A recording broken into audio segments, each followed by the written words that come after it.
नमस्कार. टुडे समाचार न्यूजमध्ये सर्व प्रेक्षकाचं स्वागत आहे. मी हुकमत मुलाने. मी तुम्हाला सतत ग्रामीण भागामधले विषय दाखवतो आहे. वेगवेगळे जे काही सण असतात, उत्सव असतात किंवा इतर जे काही कुठले कार्यक्रम असतात, शेतीविषयी असू द्या किंवा गावखेड्यातील कार्यक्रम असू द्या. आता एक जिल्हास्तरीय इथं उस्मानाबाद धाराशिवच्या पोलीस ग्राउंडवर इथं श्री तुळजाभवानी कृषी महोत्सव सुरू आहे आणि या कृषी महोत्सवामध्ये शेती उपयोगी भरपूर इथं साहित्य चे दुकानं लागलेले, स्टॉल लागलेले आहेत. कृषी महोत्सवामध्ये महाराष्ट्रातून उद्योजकांनी इथं सहभाग नोंदवलेला आहे. मी जे ठिकाण उभं आहे ते ठिकाण ते कृषी महोत्सव आहे इथं सुरू, तिथंच आहे मी आता. आपण आतमध्ये प्रवेश केल्यानंतर डाव्या बाजूला ज्यावेळेस येणार आहे त्यावेळेस इथं डाव्या बाजूला इथं शेती उपयोगीचे साहित्य लागणार. इथं मोगडा, नांगर, वेगवेगळे पेरणी यंत्र आहे. आता हे पेरणी यंत्र जे आहे हे कुठलं दुकान आहे? सेल्स सर्व्हिस स्पेअर्स, स्वामी ॲग्रो इंडस्ट्रीज, मुक्काम पोस्ट लासुनेचे आहे ते समुद्र आणि लासुना तालुक्यातले. इथं आणखीन काय आतमध्ये इथं भरपूर इथं साहित्य आहे. तिथं बघूया आपण, इथं प्रतिक्रिया जाणून घेऊया. नेमकं कुठून आले तुम्ही? बार्शी तालुका बास्तंबरे. बरं, काय वाटलं हे बघितल्यानंतर? काय माहिती घेतोय, आता तर आलो होतो आम्ही. काय नाव आहे तुमचं? हरी आगतराव खुने. बरं, तिकडे होतंय का असा महोत्सव वगैरे का नाही? काय का मी पहिल्यांदाच आलो, ह्यांना जास्त माहिती आहे. होय, काय नाव आहे? खुने, विकास खुने. बरं, कुठले आहेत तुम्ही? बार्शी तालुक्यात. काय वाटतं कृषी महोत्सव तुम्ही आता प्रवेश केला आतमध्ये? काय बघितलंय? कशाचे यंत्र आहे? हे कोळपणी यंत्र, त्यांची माहिती घ्यायला होतो आम्ही. स्वामी. कशावर चालतंय? हे डिझेलवर चालते. 5 HP इंजिन आहे. 4 एकर रान घेते म्हणते ते. 4 एकर रान घेते म्हणते ते. त्याच्यासाठी त्याची चौकशी करायसाठी आलतो. पहिल्यांदाच बघायला लागलो ते आम्ही. बरोबर, याच्या अगोदर नाही बघितलं कधी? नाही. बघा, वेगळे यंत्र जे आहेत आधुनिक पद्धतीनं शेती करण्यासाठी उपयोगी यंत्र आहेत ते इथं कृषी महोत्सवामध्ये आपल्याला बघायला मिळणार आहे. तिथं तुम्ही खरेदीसुद्धा करू शकता. आपल्यासोबत माहिती सांगता का तुम्ही? काय नाव आहे तुमचं? स्वामी शिव. कुठले आहेत तुम्ही? लासोना, मुक्काम पोस्ट, समुद्रवाणी तालुका, जिल्हा उस्मानाबाद. बरं, हे सगळे तुम्हीच बनवले का? हे यंत्र लासोन्यातच बनवलेलं आहे. याच्यामध्ये 5 HP पेट्रोल इंजिन आहे आणि 4 स्ट्रोक इंजिन आहे. त्यामुळे याला ताकद वगैरे भरपूर आहे. आणि याच्याबरोबर 3 कोळपणी यंत्राचंही काम करतं. 3 नळी टिपण आणि 3 इती कुळं, जो बैली पद्धतीचा होता तो कुळंही वापरला जातो.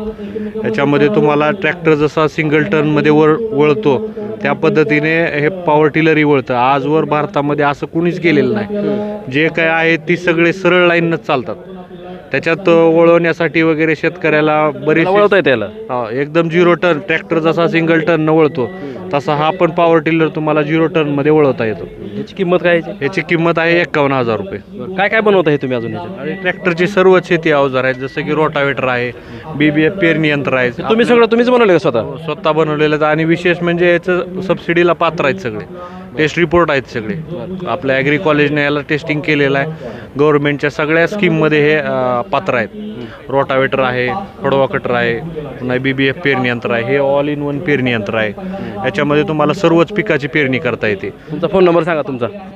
85 66 99 99 11. हे ट्रॅक्टर हे प्री ट्रॅक्टर पंजाबचं प्रोडक्शन आहे.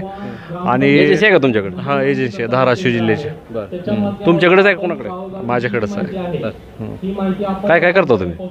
शेती अवजारी सगळेच रिलेटेड. आता ट्रॅक्टर बी आणलं तुम्ही तर?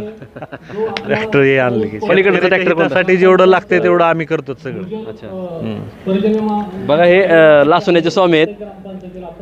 इथं आतमध्ये ज्यावेळेस कृषी महोत्सवामध्ये तुम्ही प्रवेश करणार आहे त्यावेळेस डाव्या बाजूला यांनी एक यंत्र बनवलं.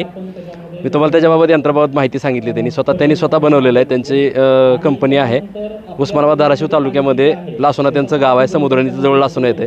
तुम्ही तिथं सुद्धा जाऊ शकता, त्यांच्या तिथं भेट घेऊ शकता किंवा प्रत्यक्ष तुम्ही भेट घेऊन या यंत्राबाबत किंवा इतर जे काही शेती उपयोगीचे साहित्य अवजारे जे लागतात ट्रॅक्टरला चालणारे ते बनवतात. त्याच्यानंतर इथं आता काही कृषी महोत्सवामध्ये शेतकरी आलेले आहेत आणि तालुका कृषी अधिकारी पण आहेत, जिल्हा कृषी अधीक्षक आहेत. मी तुम्हाला त्यांच्या प्रतिक्रिया दाखवणार आहे. आपण शेतकऱ्याच्या आणि तालुका कृषी अधिकारी प्रतिक्रिया जाणून घेऊ. आपण आता शेतकरी संदर्भातच हा इथं विषय आहे. 18 ते 22 जानेवारी 2024 श्री तुळजाभवानी कृषी महोत्सव उस्मानाबाद धाराशिवच्या पोलीस ग्राउंडवर सुरू आहे. आता मी इथं शेतकरी आलेले आहेत, काही तालुका कृषी अधिकारी आहेत आपल्यासोबत उस्मानाबाद धाराशिवचे आणि शेतकरी पण आहेत. आपण त्यांची थेट प्रतिक्रिया जाणून घेऊया. कृषी महोत्सव आता शेतकऱ्यांना काय वाटतंय आणि तालुका कृषी अधिकारी काय म्हणतात, आपण त्यांची थेट प्रतिक्रिया जाणून घेणार आहेत. मामा, काय नाव तुमचं? माझं नाव आहे रामकृष्ण काशीराम मते, राहणार चिखली, तालुका जिल्हा धाराशिव. बरं, आता तुम्ही इथं चालता येत ना, अपंग आहेत तुम्ही, तरी पण इथं आलात बघा. हो, मला शेतीची आवड आहे. मी सेवानिवृत्त शिक्षक आहे. सेवानिवृत्तीनंतर सुद्धा मी शेतीकडे वळलेलो आहे आणि शेतीमध्ये कशा पद्धतीचं उत्पादन घ्यावं, कमी खर्चात जास्त उत्पादन घेण्यासाठी विविध तंत्रज्ञान, या विविध तंत्रज्ञानाचा वापर करून शेतीमधलं उत्पन्न वाढवावं, यासाठी हे कृषीप्रधान पाहण्यासाठी मी आलेलो आहे. तुळजाभवानी हा आपल्या जिल्ह्याचं दैवत आहे. आपल्या जिल्ह्याचं वैशिष्ट्य आहे तुळजाभवानी, हवा पाणी आणि तुळजाभवानी. तर आपल्या जिल्ह्यातली सगळी पिकं सरासरी हवेवरच जगतात, पाणी म्हणावं तेवढं नाही. हा मराठवाड्यातला भाग आहे आणि त्याच्यामुळं या प्रदर्शनामध्ये कमी पाण्यावर जास्त उत्पादन कसं घ्यावं यासाठी काही स्टॉल लावलेले आहेत. तुम्ही आतमध्ये प्रवेश केला, काय वाटलं? आतमध्ये प्रवेश केला त्यावेळी इथं आलो आणि या बाजूला पाहिलं तर शेतीच्या संदर्भातली ही कृषीची अवजारं या ठिकाणी मांडलेली आहे स्टॉलमध्ये. अतिशय उत्तम आहेत. पेरणी यंत्र आहे, वेगवेगळ्या तुमचं नांगरणी आहे, सोयाबीन काढणी मशीन आहे. ह्या सगळ्या बाबी शेतकऱ्यासाठी अतिशय लाभदायक आहेत. आणि त्याच्यानंतर पुढं कृषी विभाग आहे. त्या कृषी विभागामध्ये विविध प्रकारच्या स्टॉलमध्ये विविध प्रकारची माहिती देण्यात आली. बियाणांची कशा पद्धतीचा वापर करावा, खतं कोणती वापरावी, या बाबी आहेत. आणि हे करत असताना विविध प्रकारच्या योजनासुद्धा शासनानं या कृषी प्रदर्शनामध्ये ठेवलेल्या आहेत, दाखवण्यात आलेल्या आहेत. आणि हे कृषीप्रधान ह्या जिल्ह्यासाठी अतिशय वरदान ठरणार आहे. कारण हा ग्रामीण भाग, या ग्रामीण भागामध्ये पावसाचं प्रमाण कमी आणि पाणी तर नाहीच, कुठल्या नद्या मोठ्या नाहीत, काय नाही. हे नैसर्गिक क्षेत्र, या पद्धतीनं शेतकरी या ठिकाणचं उत्पादन काढतोय.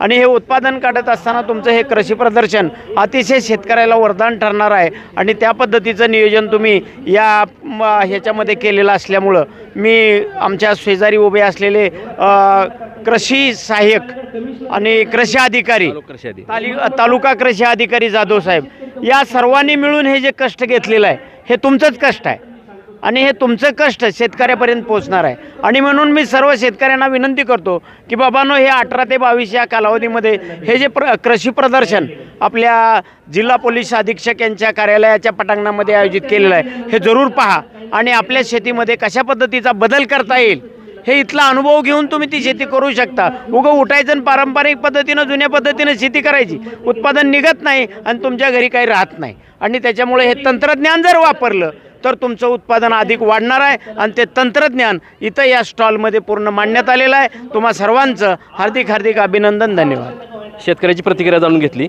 उस्मानाबाद धाराशिवचे तालुका कृषी अधिकारी काय म्हणतात, त्यांचं काय मत आहे आपण जाणून घेऊया.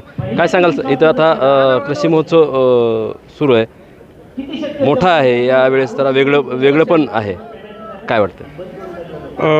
आज मागच्या 18 तारखेपासून 18 ते 22 जानेवारी या दरम्यान तुळजाभवानी कृषी महोत्सवाचं या ठिकाणी आयोजन केलेलं आहे.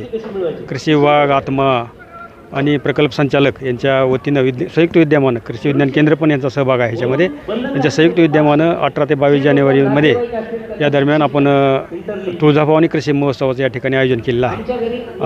आपण जर पाहिलं ह्याच्यामध्ये जवळजवळ 200 स्टॉल या प्रदर्शनामध्ये आपण विविध त्याच्यामध्ये मग प्रायव्हेट कंपन्या असतील, कृषी विभाग असेल, कृषी विद्यापीठ असेल, आत्मा असेल, कृषी विज्ञान केंद्र असेल, या सर्व विभागाचे स्टॉल या ठिकाणी आपण लावलेले आहेत. आणि या स्टॉल आहेत एकूण 200 स्टॉल या ठिकाणी आपण लावलेले आहेत सगळे.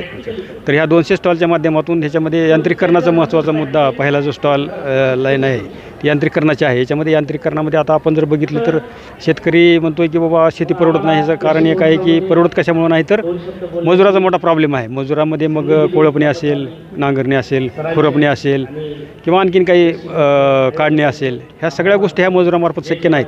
त्याच्यामुळं ह्या यांत्रिकीकरणाचा जर वापर केला शेतकऱ्यांनी तर यांत्रिकीकरणाच्या माध्यमातून आपण मजुराच्या ह्याच्यावर मात करू शकतो. जी मजूर अवेलेबिलिटी उपलब्ध होत नाही वेळेवर शेतकऱ्यांना. ज्यावेळेस आता सोयाबीनचं आपण उदाहरण घेतलं तर एकाच वेळेस सोयाबीन सगळ्याच्या काढणीला येतं. मग अशा वेळेस जर आपण मळणी मशीनच्या माध्यमातून किंवा काढणीच्या मशीनच्या माध्यमातून जर सोयाबीनची काढणी केली तर आपला वेळ वाचतो आणि मजुरी पण वाचते आणि कमी खर्चामध्ये आपलं सोयाबीनचं उत्पादन हे आपण काढून घरी आणू शकतो आणि त्याच्यामध्ये चांगला भाव मिळाला तर 4 पैसे आपल्या शेतात राहतात. म्हणजे ह्याचा उद्देशच एक आहे की जे काही यांत्रिकरण आहे ते यांत्रिकरणाचा वापर आपण शेतामध्ये केला पाहिजे आणि मजुरी आणि जी काही उपलब्धता कमी आहे त्याच्यावर मात करण्यासाठी यांत्रिकरणाचा वापर आपल्याला चांगला. दुसरे जर आपण भाग बघितला तर कृषी विद्यापीठाचे स्टॉल या ठिकाणी लावले आहेत. कृषी विद्यापीठामध्ये त्यांचं ते तंत्रज्ञान आहे, ते नवीन तंत्रज्ञान, नवीन व्हरायटी आहेत विविध पिकाच्या, खरीपातल्या असतील, रब्बीतल्या असतील, उन्हाळी हंगामातल्या असतील, वेगवेगळ्या पिकाच्या वेगवेगळ्या जाती या कृषी विद्यापीठाच्या स्टॉलमध्ये लावलेल्या आहेत. अधिक उत्पादन देणाऱ्या जाती आहेत. अशा जातीचा जर वापर केला तर त्या शेतकऱ्याच्या उत्पन्नामध्ये वाढ होण्यास मदत होणार आहे. त्याचबरोबर कृषी विभागाच्या स्टॉलमध्ये सुद्धा शेतकऱ्यांनी पिकवलेलं, आपण कोणीही नाही, शेतकऱ्याने पिकवलेलं जे फळं असतील, धान्य असेल किंवा जे काही लाईव्ह मटेरियल असेल ते लाईव्ह मटेरियल आपण प्रदर्शनामध्ये दाखवण्यासाठी आणलेलं आहे. कारण आजही असे शेतकरी आहेत की आधुनिक पद्धतीने शेतकरी करणारे भरपूर शेतकरी आहेत, परंतु कमी आहे शेतकरी. म्हणून मग जे आधुनिक पद्धतीने शेती करतात त्यांचं जे उत्पादन आहे ते कशा प्रकारे घेतात ते इथं स्टॉलमध्ये मांडलं आहे. आणि त्याचं अनुकरण करून इतर जे राहिलेले शेतकरी आहेत जे अजून आधुनिकरण शेतीकडे वळलेले नाहीत त्यांनी ह्या शेतीचा जे काही शेतकरी आहेत त्याचा वापर करावा, त्याचा म्हणजे तंत्रज्ञानाचा वापर करावा. आणि आता बघितलं आपण सीताफळाची मोठमोठ्या व्हरायटी या ठिकाणी आणून लावल्या आहेत, पेरूच्या आहेत, त्याच्यानंतर डाळिंब आहे, असे विविध फळपिकं या ठिकाणी आपण स्टॉलमध्ये ठेवलेले आहेत. हे कशाप्रकारे डाळिंब एक्सपोर्ट लायक डाळिंब या ठिकाणी आहेत, एक्सपोर्ट लायक सीताफळ आहेत, एक्सपोर्ट लायक द्राक्षे आहेत. हे द्राक्ष वगैरे आपण इतर लोकलमध्ये विकण्यापेक्षा जर आपण एक्सपोर्ट केले तर चांगल्या प्रकारे माल आपल्याला येऊ शकतो.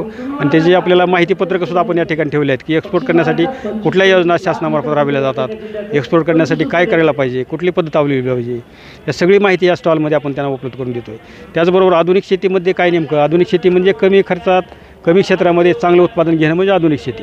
कमी खर्चामध्ये आता बऱ्याच शेतकऱ्याचं आता लँड होल्डिंग कमी झालेलं आहे. पूर्वी काय होतं की एका शेतकऱ्याकडं 20-20 एकर लँड होल्डिंग होती, परंतु आता लोकसंख्या वाढल्यामुळं काय झाले की जमिनीचे तुकडे झाले आणि 1-2 एकर शेतकरी तयार झाले. मग 1-2 एकर शेतकऱ्याला जर आपल्याला चांगल्या प्रकारे उत्पन्न घ्यायचं असेल तर शेडनेट हाऊस या ठिकाणी एक प्रतिकृती उभा केलेली आहे. शेडनेट हाऊस आहे, आपण 1 एकर शेडनेट हाऊस जर केलं तर चांगल्या प्रकारे आपल्याला त्या शेडनेट हाऊस भाजीपाला असेल किंवा विविध पिकं आहेत, फुलं असतील, ते फुलं घेऊन आपण विक्री केली तर चांगल्या प्रकारे त्या 1 एकरमधून सुद्धा चांगलं उत्पन्न आपल्याला मिळू शकतो. त्याचबरोबर पॉलीहाऊस आहे, हरितगृहामध्ये सुद्धा चांगल्या प्रकारे शेती. आणि ह्याच्यासाठी आपल्याला अनुदान आहे. जर शेतकऱ्याकडे पैसा नसेल तर शासन ह्या पॉलीहाऊसला, शेडनेटला अनुदान देतं. तो अर्ज कशा प्रकारे केला पाहिजे, शेतकऱ्यांनी याचा लाभ कसा घेतला पाहिजे, किती अनुदान आहे, याची सगळी माहिती या प्रदेशामध्ये आपण या ठिकाणी ठेवलेली आहे. शेतकऱ्यांना काय आव्हान असेल जिल्ह्यात? तर मी एवढंच या ठिकाणी शेतकऱ्यांना आवाहन करतो की आपण मागच्या वर्षी, त्याच्या मागच्या वर्षी किंवा वर्षानुवर्षे पुण्यासारख्या ठिकाणी, बारामतीसारख्या ठिकाणी पैसे स्वतःचे खर्च करून प्रदर्शन बघायला जातो, परंतु त्याच धर्तीवरचं प्रदर्शन आज या उस्मानाबाद जिल्ह्यामध्ये या SP ऑफिस ग्राउंडवर आपण आयोजित केलेलं आहे कृषी विभागाच्या मार्फत. तर ह्या लांब न जाता, पैसा न खर्च करता आपल्याला इथंच आपल्याला आधुनिक तंत्रज्ञानाचा वापर या ठिकाणी करता येईल, त्याची माहिती घेता येईल. तर ह्या सर्व शेतकऱ्यांना एवढंच आव्हान आहे की ह्या प्रदर्शनाचा लाभ घ्यावा. आणखीनही आज 2 दिवसाचं प्रदर्शन आपण कालावधी राहिलेला आहे. 2 दिवसामध्ये जे काय स्टॉल आहेत त्या सगळ्या स्टॉलला भेटी द्याव्या आणि जे काय आधुनिक तंत्रज्ञान आपल्याला जे शक्य आहे, आपल्या शेतामध्ये आपल्याकडे जे काही सोर्सेस उपलब्ध आहेत त्या सोर्सेसच्या माध्यमातून आपल्याला जे शक्य आहे ते आपण शेतीमध्ये याचा अवलंब करावा. आणि आपलं जे पारंपरिक पद्धती शेती आहे ते त्याला फाटा देऊन कुठंतरी आधुनिक पद्धती शेतीकडे शेतकऱ्यांनी वळावं, एवढं मी या ठिकाणी शेतकऱ्यांना आवाहन करतो. आणि खऱ्या अर्थानं जर आपण ह्याच्यातले काही एक 20-30% जर शेतकरी अशा प्रदर्शनाच्या माध्यमातून अजून शेतीकडे वळले तर खरंच या प्रदर्शनाचं चीज झालं असं मी या ठिकाणी मानेन. आणि परत एकदा आवाहन करेन की सर्व शेतकरी बंधूंनी या प्रदर्शनाचा लाभ घ्यावा आणि आपली शेती कशा प्रकारे सुधारली पाहिजे, 4 पैसे आपले कसे राहिले पाहिजे याकडे आपण कल द्यावा, एवढंच मी या ठिकाणी आवाहन करतो. आणि धन्यवाद. बघा, इथं आता तालुका कृषी अधिकारी आणि शेतकरी यांच्या प्रतिक्रिया दाखवल्या आहेत. नक्कीच आता आधुनिक पद्धतीने जर शेती करायची असेल तुम्हाला, नक्कीच शेतकऱ्यांनी आता ही कृषी महोत्सव जे सुरू आहे, तुळजाभवानी श्री तुळजाभवानी कृषी महोत्सव 2024 उस्मानाबाद धाराशिवच्या पोलीस ग्राउंडवर इथं सुरू आहे. तुम्ही नक्कीच या प्रदर्शनामध्ये या आधुनिक पद्धतीने चांगल्या प्रकारे शेती करायसाठी इथं खूप काही वेगळी माहिती आहे, तंत्रज्ञान खूप पुढं चाललेलं आहे. त्यामुळं हे जे कृषी प्रदर्शन आहे ते शेतकऱ्यांना नक्कीच फायदेशीर ठरणार आहे. असे काही वेगळे विषय असतील तर खाली माझा स्क्रीनवर नंबर दिलेला आहे, त्या नंबरवर तुम्ही संपर्क करू शकता. आणि जर आमचं चॅनल सबस्क्राईब केलं नसेल तर आताच आमचं चॅनल सबस्क्राईब करा, लाईक करा आणि शेअर करा. कॅमेरामन खंडू ओबळेसोबत मी हुकमत मुलानी, उस्मानाबाद, धाराशिव.